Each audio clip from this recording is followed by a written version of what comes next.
मुर्दाबाद मुर्दाबाद मुर्दाबाद, ज्योति शर्मा मुर्दाबाद मुर्दाबाद मुर्दाबाद। नन बहनों को न्याय दो, नन बहनों को न्याय दो। हम अपना अधिकार मांगते,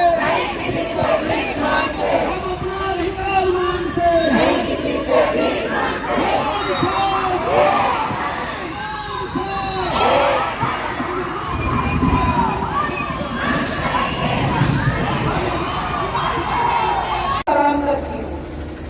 इस भारी बारिश में भी आप इतनी लंबी कतार से चलते हुए आप यहाँ खड़े हैं। यह एक हमारे संगठन को दिखाता है कि हमारे नलों के ऊपर में जो भी अत्याचार हुए हैं उसके प्रति हम कितने सजग हैं। ऐसा कोई भी व्यक्ति नहीं जो कि माँ की गोद से ना आया हो। हर व्यक्ति माँ के गोद में खेला है, कूदा है और आया है। बोलिए भारत माता की जय, भारत माता की जय।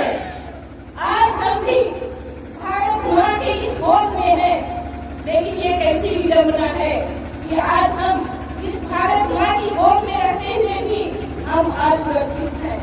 हमारा कृषि समुदाय, हमारा आदिवासी समाज, आदिवासी ईसाई समाज आज असुरक्षित महसूस कर रहा है।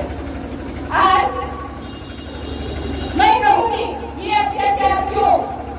शिक्षा के नाम पर स्कूलों में जांच और पता नहीं क्या क्या ये दुर्घटनाएं ये हमेशा से आज हमारे इस क्षेत्र में, छत्तीसगढ़ में या कहीं पूरे भारत देश में ईसाइयों के ऊपर हो रहा है।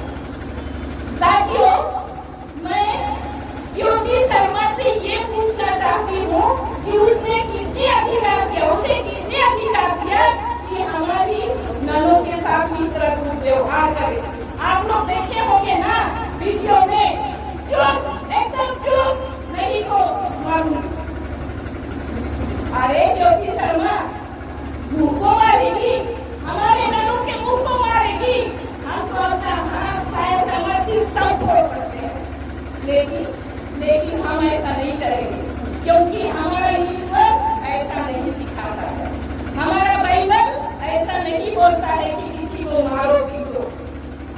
आज सत्ता है, सरकार है, पैसा है, इसलिए उछल रही है।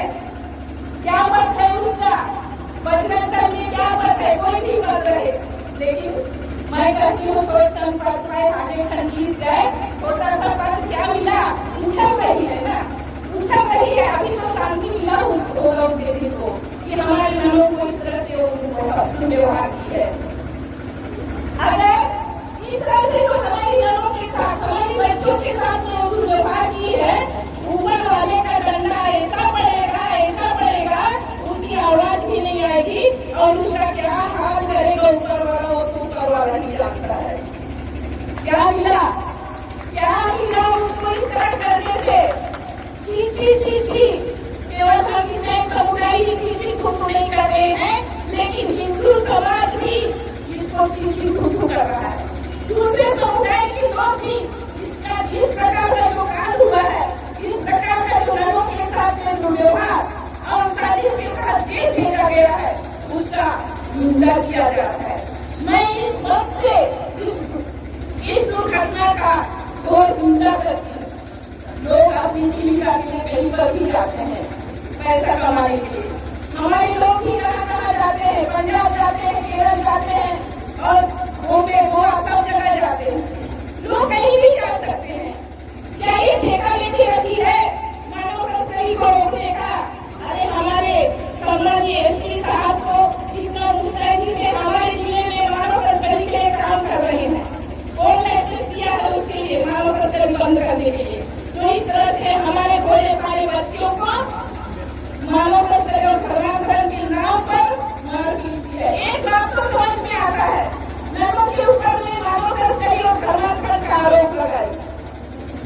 हमारी बच्चियों को, जो बचपन के जो हमारे आदिवासी बच्चे थे, उनको कमरे में लेकर के इतना मारे हैं, बोला गया है कि हम जैसा करेंगे वैसा करो, वैसा बोलो, नहीं तो हम बलात्कार करवाएंगे, लड़कों के साथ में सुनाएंगे और पता नहीं क्या क्या गंदा गाली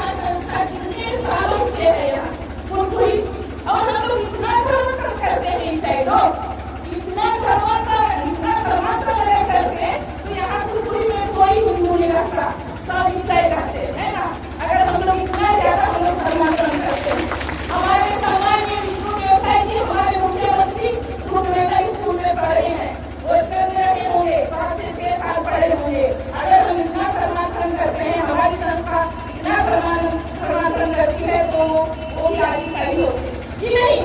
इतना झूठा आरोप हमारे ऊपर ये क्यों लगाया जाता है, क्यों लोगों को तारीफ किया जा रहा है कि इनको सताओ, इन पर झूठा आरोप लगाओ, इनको भगाओ। कहाँ भागेंगे हम लोग, कहाँ से हम लोग इस तरह का जो विचार मन में आता है हिंदू राष्ट्र बनाएंगे, फिर बाकी लोगों का क्या करोगे। याद रखो भारत देश किसी के बाप का बहू नहीं है। भारत देश संविधान के तहत हम सबका है, ईसाई का भी है, मुस्लिम का भी है, हिंदू का भी, बौद्ध का, पारसी का, सबका है। हम सभी धर्म का सम्मान करते हैं। इस देश में, इस क्षेत्र में सभी लोग एक साथ मिलकर रहे। इस छोटे मंच से मैं पूरे देश को और इस क्षेत्र के लोगों को कहना चाहूंगी कि हम अपने धर्म को ईमानदारी और निष्ठापूर्वक माने और दूसरे धर्म का सम्मान करें, ताकि इस क्षेत्र में, इस देश में, हमारे छत्तीसगढ़ में अमन चैन और शांति रहे। क्या आप लोग शांति चाहते हैं कि लड़ाई? हम सभी शांति चाहते हैं, सभी शांति से रहना चाहते हैं। इसलिए सभी एक दूसरे का धर्म का सम्मान करें, कोई किसी को परेशान ना करे, ताकि हम अमन चैन से रह सके। बोलिए